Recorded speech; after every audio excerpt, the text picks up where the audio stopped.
তা তিলক কি? তিলক কোনো বস্তু নয়, তিলক হচ্ছে একটা চিহ্ন। যেমন আমি যদি লাল কালি দিয়ে একটা ক লিখি, তাহলে সেটা মূর্ধন্য হয়ে যাবে না, ওটা কই আমরা উচ্চারণ করব। যদি সাদা রং দিয়ে ক লিখি, তাও আমরা ক উচ্চারণ করব। কালো কালি দিয়ে যদি ক লিখি, তো ওই কই উচ্চারণ করব।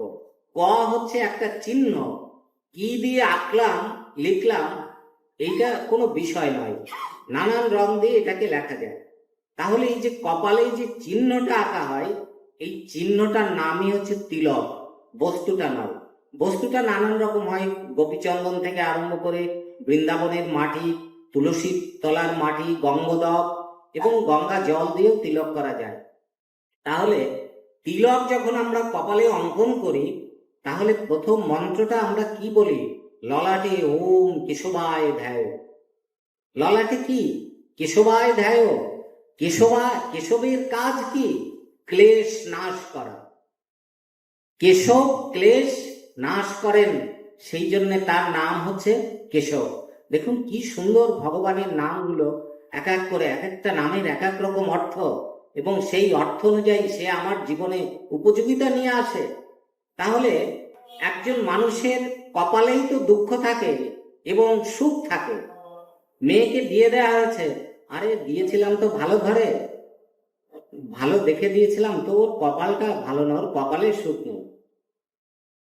মেয়েটাকে এত গরিব দেখে দিয়েছি, কপাল ভালো বিধায় তার আজ এত সমৃদ্ধি। তার মানে আমাদের সুখ দুঃখ কষ্ট ক্লেশ সবই কপালে থাকে। আর এই কপাল মানে জীবন, জীবনের যিনি ক্লেশ নাশ করেন তিনি হচ্ছেন কেশব। তেমনি বিপদ তারণ শ্রী মধুসূদন, যিনি বিপদ নাশ করেন তিনি হচ্ছেন মধুসূদন।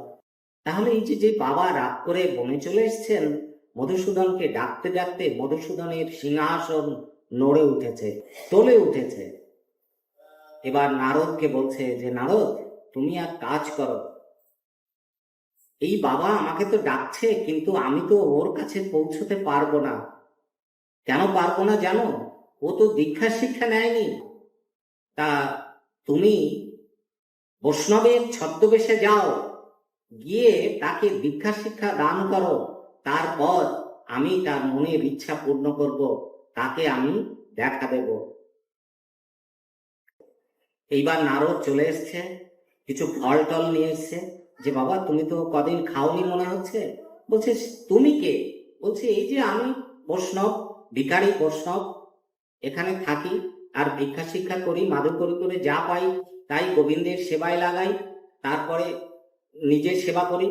তাহলে এই ফল জল তুমি সেবা করো? বলছে হ্যাঁ, আমার তো খিদেও আছে। আর বলছে যে তুমি মধুসূদনকে ডাকছো না? বলছে আমি মধুসূদনকে ডাকছি, তুমি জানলে কি করে? নারদ কবি বৈষ্ণব বলছেন যে দেখো, এই সংসারে যারা গুরুদেব, তারা ভক্তের অন্তরের খবর জানেন, সেই জন্য গুরুকে বলা হয় অন্তর্যামী। গুরু অন্তর্যামী হইয়া শেখায় আপনে, মানে গুরু অন্তর্যামী হয়ে নিজে ভক্তকে শিক্ষা দান করেন। তা সেই জন্যে আমি তো গুরু এবং বৈষ্ণব, আমি তোমার মনের কথা জানি। এই যে বৈষ্ণব দর্শনে তার ভাবের উদয় হচ্ছে। বলছে তাই যদি হয়, আপনি যদি গুরুদেবী হন আর আপনি যদি আমার মনের কথা জানেন, তাহলে আমি তো দীক্ষা শিক্ষা নেইনি, তাহলে আমাকে আপনি শিষ্য শিষ্য করুন। কেন করবেন না? আমি আপনার শিষ্য হতে চাই। বলছে তাহলে এই গঙ্গা থেকে স্নান করে আসো, তোমাকে অভিষেক করে এখানেই নাম মন্ত্র দিয়ে দেব। কেউ ধূপ জ্বালেনি, দীপ জ্বালেনি, বনের তুলসী, গাছের ফুল, গঙ্গার জল, এই দিয়ে বনের মধ্যে দীক্ষা শিক্ষা দিয়ে দেওয়া হলো। এইবার বলছে গুরুদেব, বলছে বাবা তুই কি কিছু আমার কাছে যাচনা করিস? তুই কি আমার কাছে কিছু চাইবি? যেহেতু আমি তোর গুরুদেব, আমার কাছে তুই যা চাইবি আমি তোকে তাই দান করব, তুই কি চাস বল। দেখুন, যাদৃশী ভাবনা তাদৃশী সিদ্ধির ভবতি যস্য। মানুষের ভাবনা যেখানে থাকে, কাজের উপযোগিতা সেইখানেই কাজ করে। ও বলছে, গুরুদেব আমাকে যদি বর দিতেই হয় তাহলে আপনি আমাকে এমন এক বর দেন যাতে আমি যখন যদি এই সংসারের জ্বালায় অতিষ্ঠ হয়ে কখনো হাত তুলে উপরে হাত তুলে আমার মধুসূদনকে ডাকি, তাহলে মধুসূদন যেন আমাকে সশরীরে স্বর্গে নিয়ে যায়। বলছে, কেন তোর এরকম মনে হচ্ছে কেন? বলছে, না গুরুদেব, আমার বউটা খুব মুখরা, আমার সঙ্গে খুব ঝগড়াঝাটি করে। তা আপনার কৃপা যখন হয়েছে আমি তো সংসারে আবার ফিরে যাব, তো আবার যদি ঝগড়াঝাটি করে, সংসারে যদি আমার থাকতে না ইচ্ছা করে, তাহলে আমি হাত তুলে উপরে মধুসূদনকে ডাকলেই যেন আমি চলে যেতে পারি। নারদ রূপী গুরুদেব একটু হাসলেন, বলছে, এই তোর ইচ্ছা, যা, তোকে এই বর দিয়ে দিলাম। ওই বর পেয়ে আনন্দে গুরুর নাম করতে করতে ও বাড়ি চলে এসছে। বাড়ি এসে বউ দেখছে সকালবেলা ওই উঠোন ঝাড় দিচ্ছে, হাতে ঝাঁটা। প্রভুকে দেখেই বউ চিৎকার করে উঠছে, ছেলে মেয়েদের ডাকছে, নাম ধরে ধরে ডাকছে, যে অমুকায় তমুকায়, বলছিলাম না যে 3 দিনের বেশি থাকতে পারবে না, বড় জোর 4 দিন, না হয় 1 সপ্তাহ, তার মধ্যে তোদের বাবা ফিরে আসবে, ওই দেখ ওই এসেছে। এইবার বাবাজি বলছে, দেখ ফিরে এসেছি ঠিকই আছে, কিন্তু আমার সঙ্গে আর ঝগড়া টগড়া করিস নে। বলছে, তোমার সঙ্গে ঝগড়া করবে না, কার সঙ্গে ঝগড়া করবে? তুমি এই কদিন গিয়েছো, আমাদের কিভাবে কেটেছে তার খবর রেখেছো? বাজার নেই, খেয়ে না খেয়ে আমাদের দিন যাচ্ছে, আর তুমি আমাদের ফেলে রেখে এরকম চলে গিয়েছো। ঝগড়ার টুকরি ছুটে যাচ্ছে। এই থাম থাম, নাহলে কিন্তু খুব বিপদ হয়ে যাবে। মানে কি বিপদ হয়ে যাবে? আবার মুখ বুজে চুপ করে থাকবে? তোমার ও ভঙ্গি জানি। বলছে, না না, দেখ, যদি তুই বিরক্ত করিস তাহলে আমি কিন্তু সশরীরে স্বর্গে চলে যাবো, তোর সংসারে আর থাকবো না। বলছে, পারো তো যাও, অত সশরীরে স্বর্গে পাণ্ডবরা তাই যেতে পারলো না, আর তুমি সশরীরে স্বর্গে যাবে? যাও যদি পারো। তো দেখে যে এই সংসারে সত্যি আর থাকা যায় না। ও হাত তুলে মধুসূদনকে ডাকছে যে, হে মধুসূদন, তুমি আমাকে স্বর্গে নিয়ে চলো। গুরুর বাক্য তো মিথ্যে হয় না, গুরুদেব বর দিয়েছেন। ও উপরে উঠতে লেগেছে, সত্যি উঠছে, মানে মাটি থেকে চরণ পা উপরে উঠে গিয়েছে। এখন বউ দেখছে যে এ তো সত্যি সত্যিই তো চলে যায়, একদম লাফ দিয়ে 2 পা এরকম ছাপতে ধরেছে। বলছে, ইয়ার কি পেয়েছো? ধর্ম সাক্ষী করে, অগ্নিজল সাক্ষী করে আমাকে বিয়ে করে এনেছো, আর আমাকে এইভাবে একা ফেলে স্বর্গে যাওয়াচ্ছি স্বর্গে। ধরেছে 2 পা, যে স্বর্গে যদি যেতে হয় তো আমাকেও নিয়ে যেতে হবে। এখন বাবাও উঠছে, মাও উঠছে। বড় ছেলেটা সে লাফ দিয়ে এসে ধরেছে পা, মায়ের চরণ ধরেছে। বলছে, তোমরা তো খুব অকৃতজ্ঞ মা বাবা, আমাদের ছোট ছোট ফেলে রেখে স্বর্গে যাওয়া, যদি স্বর্গে যেতে হয় আমাদেরও নিয়ে যেতে হবে।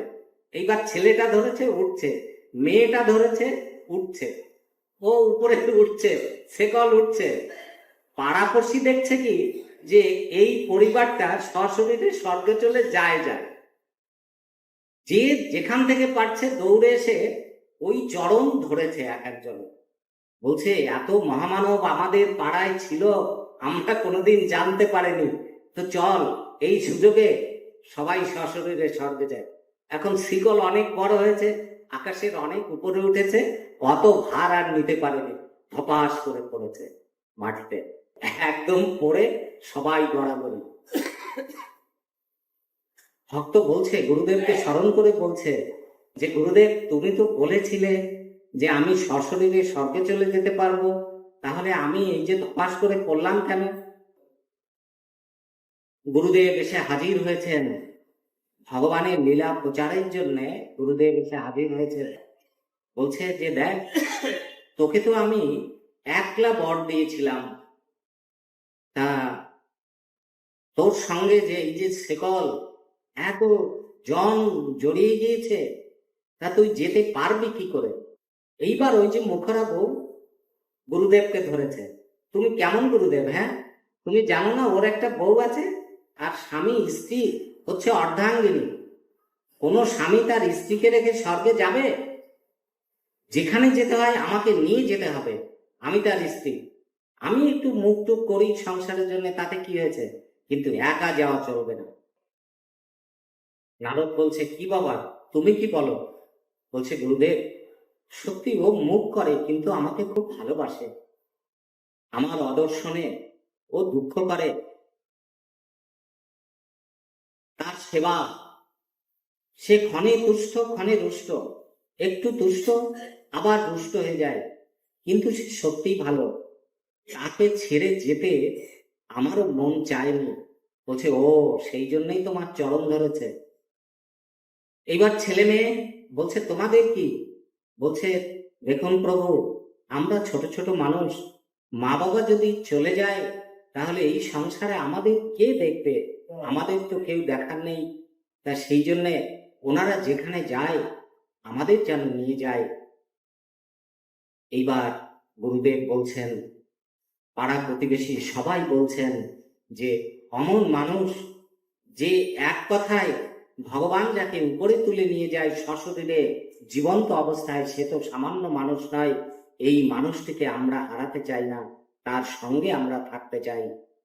এইবার গুরুদেব বলছেন, যদি তাই হয় তাহলে তোমরা সবাই মিলে একসঙ্গে এই পরিবারেই থাকো, আর সমস্ত অনাচার ভুলে মধুসূদনের সংসার করো, কৃষ্ণের সংসার করো। এই যে আমি বিগ্রহ নিয়ে এসেছি, এই বিগ্রহ ঘরে প্রতিষ্ঠা করো, আর প্রতিদিন তার সেবা পুজো করো। সেইভাবে তোমরা সংসার নির্বাহ করো, দেখবে এই সংসারে আর কোনো কলহ থাকবে না, দুঃখ থাকবে না। এইবার বউ এসে স্বামীর চরণ ধরে চোখের জলে ভিজিয়ে দিয়েছে। বলছে যে, আমি অবলা নারী, আমি তো জীবনের কি বুঝি না, ভালো কি বুঝি না, মন্দ কি বুঝি না, তাই বলে তুমি আমাকে ছেড়ে যাবে? এরকম যেন আর কখনো না হয়। নারদ রূপী গুরুদেব বলছেন যে, না, আর কেউ এই সংসার ছেড়ে যাবে না। এই সংসারই কৃষ্ণের লীলাভূমি হবে, গোবিন্দের আনন্দ নিকেতন হবে। তোমরা, আমি যেরকম যেরকম বলি সেই রকম সংসার করতে থাকো, আর অন্তিমে অবশ্যই তোমরা গোবিন্দ চরণ প্রাপ্ত করবে। এই বলে মহামুনি নারদ তার নিজের স্বরূপ দেখালেন, রূপ দর্শন করালেন, যে আমি গোবিন্দের নির্দেশেই গুরু রূপে তোমার কাছে এসেছিলাম। কেন এসেছিলাম জানো? যে তোমার মন সরল শুদ্ধ, আর যে সরল শুদ্ধ সেই সব থেকে আগে গোবিন্দের কৃপা পায়। তোমার গোবিন্দের কৃপা হবে, অচিরেই গোবিন্দের সঙ্গে তোমাদের সাক্ষাৎ হবে। আমার এখন প্রস্থানের সময়, আমাকে তোমরা বিদায় জানাও।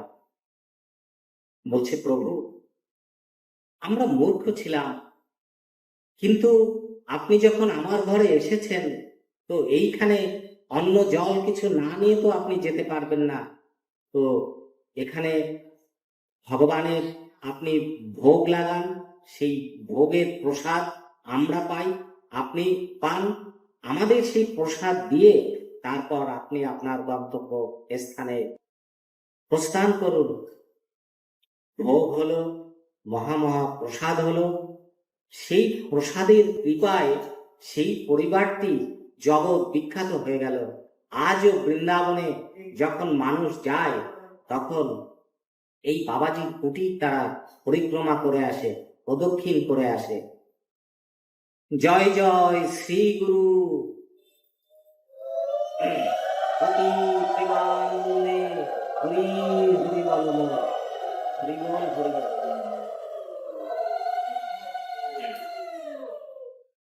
যত যত শাস্ত্র রয়েছে তার মূল প্রতিপাদ্য বিষয়কে এই 4টি লাইনের মধ্যে দিয়ে তুলে আনা হয়েছে। গীতায় শ্রী ভগবান অর্জুনকে বলেছেন যে হে হে অর্জুন, সেই ভক্ত আমার প্রিয় যে অনুদ্বিগ্ন মনা, যার মন কখনো উদ্বিগ্ন হয় না, যার দুঃখ সুখ সমজ্ঞান, শীত উষ্ণ সমান, নিন্দা স্তুতি যার সমান, সেই ভক্ত আমার প্রিয়। কেন প্রিয়? যে সে আমাকে আত্মনিবেদন করে দিয়ে এই সংসার নির্বাহ করছে এবং মনে করছে যে এই সংসারটা আমার সংসার, মানে গোবিন্দের সংসার। শাস্ত্রে বলা হয়েছে কৃষ্ণের সংসার করো ছাড়ি অনাচার। আজকে অনেক কথা হবে,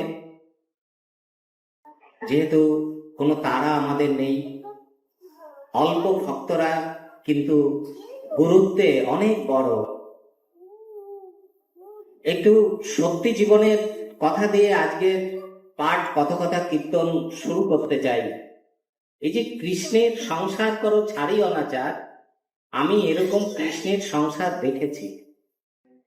খুলনা থেকে লতা খামারবাড়ি বলে একটা গ্রাম আছে, খুলনা থেকে যাওয়া যায়। সেই গ্রামে অরুণ গৌরাঙ্গ দাস বলে একজন ভক্ত থাকেন, কলেজে পড়ান এবং কৃষ্ণ ভক্ত, প্রসাদ ভুজি, সংযমী।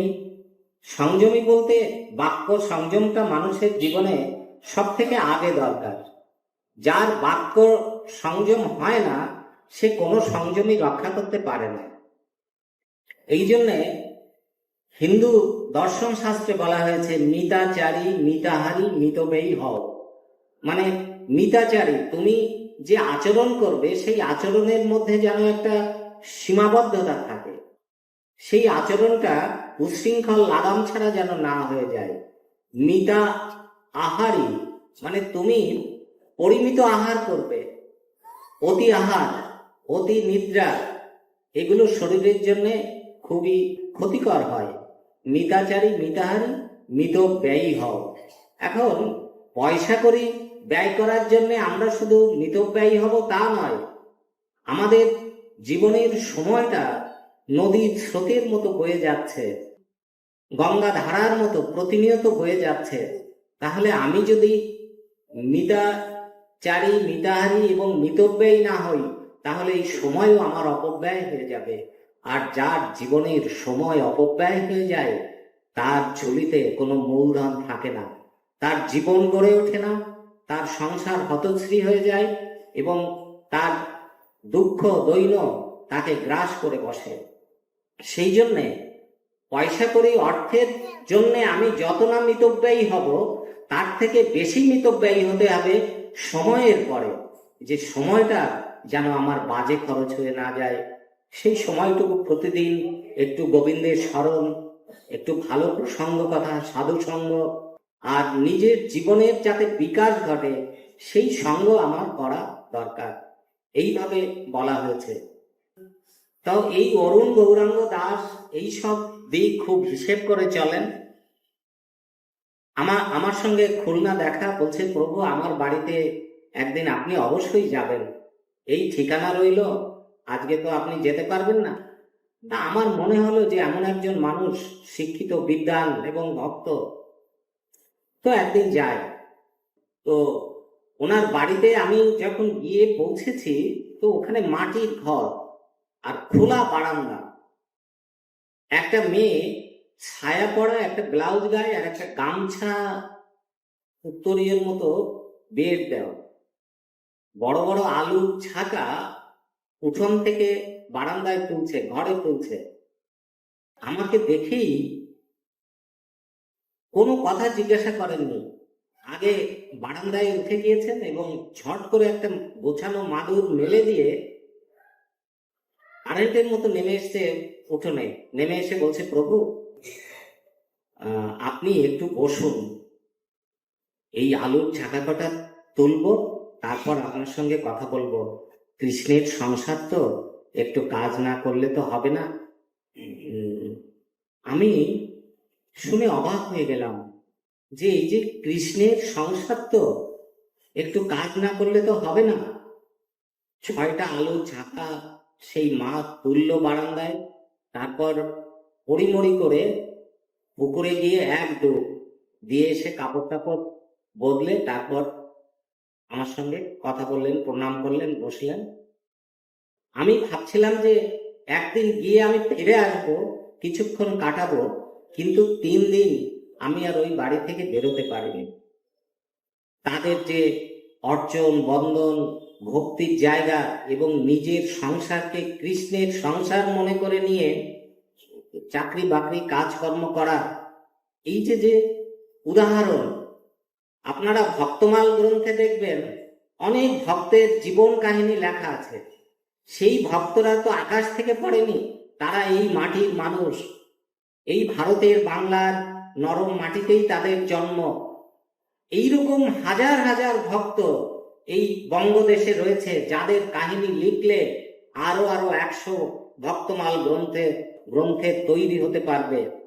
কথাটা তুললাম এই জন্যে যে কখনো কোনো দুঃসময়কে আমরা দুঃসময় মনে করব না। গোবিন্দের নামে সব কিছু সঁপে দিয়ে চলতে থাকবো, ওই দুঃসময় আমাদের থাকবে না, দুঃসময় আমাদের কেটেই যাবে। জয় গৌরী। আপনাদের সকলের শ্রী গুরুদেব, সে আমারও গুরুদেব, সম্প্রদায় নির্বিশেষে সকলের চরণ বন্দনা করে আমি আজকের এই আলোচনার মধ্যে প্রবেশ করব। জয় জয় শ্রী গুরু প্রতি প্রেমানন্দে। হরি হরি বল।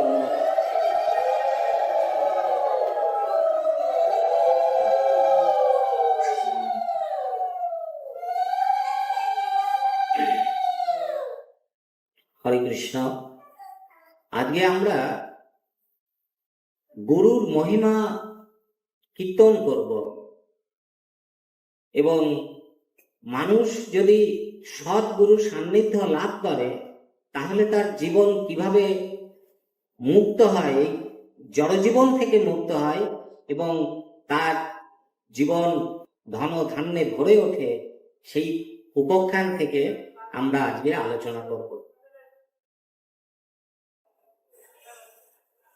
এক গ্রাম, সেখানে একজন দম্পতি বাস করেন, স্বামী স্ত্রী, এবং তাদের ছেলে মেয়ে আছে।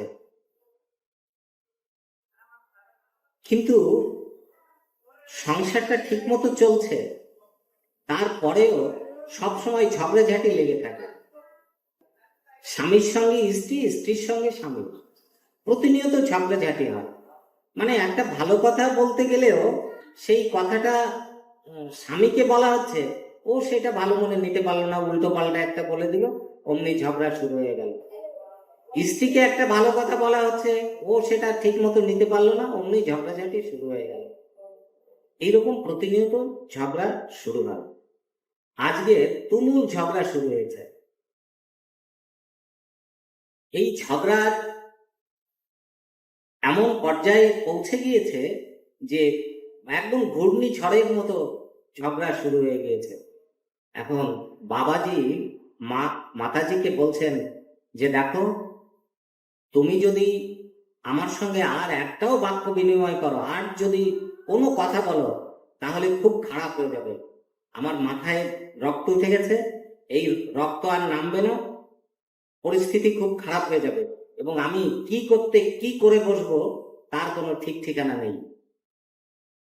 তুমি থামবে কিনা, এরকম এমন বিক্রম দিয়েছে। মা ওই রকম রাগ কোনোদিন দেখেনি। মা ভয় পেয়ে থেমে গিয়েছে, স্বামীও থেমে গিয়েছে। তারপরে খাওয়া দাওয়াটাও হয়েছে, সুস্থ মতো হয়েছে। এখন খেতে বসিয়ে দিয়ে বউ জিজ্ঞাসা করছে, মাতাজি জিজ্ঞাসা করছে, মানে মনের মধ্যে ওইটা সবসময় কাজ করছে যে আমি যদি ঝগড়া না থামাতাম তাহলে কি হতো, আমাকে কি করতো। তা বলছে কি একদম বিনয়ের সঙ্গে, দেখো এই যে তুমি রেগে গেলে আর বললে যে ঝগড়া যদি না থামাও তাহলে আজ একটা কিছু হয়ে যাবে, তা কি হতো, তুমি কি করতে? বাবাজি বলছে, কি আর করতাম, তুমি যদি ঝগড়া না থামাতে তাহলে আমি কথা বন্ধ করে দিতাম। আমি আর কথা বলতাম না, আমি চুপ করে থাকতাম। বলছে, ও এই তোমার বুদ্ধি, দাঁড়াও, একা একা ঝগড়া করে যায়। ওই খাবার খাচ্ছে, আবার ঝগড়া শুরু হয়ে গেছে। এইবার বেটা ছেলে মানুষ মহিলাদের সঙ্গে ঝগড়া করতে কতক্ষণ পারে, তিত বিরক্ত হয়ে যায়। বলছে, তোর সংসারে আমি আর থাকবো না। 25 বছর ধরে ঘর করছি, ছেলে মেয়ে হয়েছে, তাদের লেখাপড়া শেখাচ্ছি, করছি, তারপর এইভাবে ঝগড়া করিস? তোর সংসার থাকলো, আমি চললাম বনে। ওই খেয়ে না খেয়ে কোন রকম আসমন করে নিয়ে এক কথায় বনে চলে এসছে, জঙ্গলে চলে এসছে। আর এদিকে মাতাজি বলছে, যাও যাও, ও 3 ঘন্টার বেশি তো আর থাকতে পারবো না, ঘুরে ঘুরে আবার চলে আসবা। ও তোমার মুরত জানা আছে, কত বেটা ছেলে দেখেছি বইয়ের পরে রাগ করে বাড়ি থেকে যায়, চাটা খেয়ে আবার ফিরে আসে, তুমি তো আসলে বলে। আর কিচ্ছু বলেনি, চলে গিয়েছে। এখন বনে এসে ওই বউয়ের জন্য মন একটু কেমন কেমন করছে, ছেলে মেয়ের জন্য মন কেমন কেমন করছে, কিন্তু তারপরেও ফেরা যাবে না। বেটা ছেলে মানুষ, এই যে যে ইগো, অহং বোধ তার মধ্যে জেগে উঠেছে।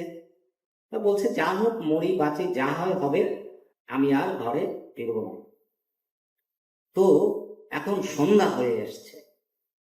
তা দেখবেন মানুষ সারাদিন একরকম কাটে, যখন সন্ধ্যা ঘনিয়ে আসে তখন তার মনের মধ্যে ভয় বিহ্বলতা কাজ করে, একটা অজানা ভীতি কাজ করে। এবার এই অজানা ভয় থেকে ও মুখ থেকে হরি নাম উচ্চারণ হয়ে গিয়েছে, যে হে মধুসূদন, হে শ্রীহরি, তুমি আমাকে রক্ষা করো।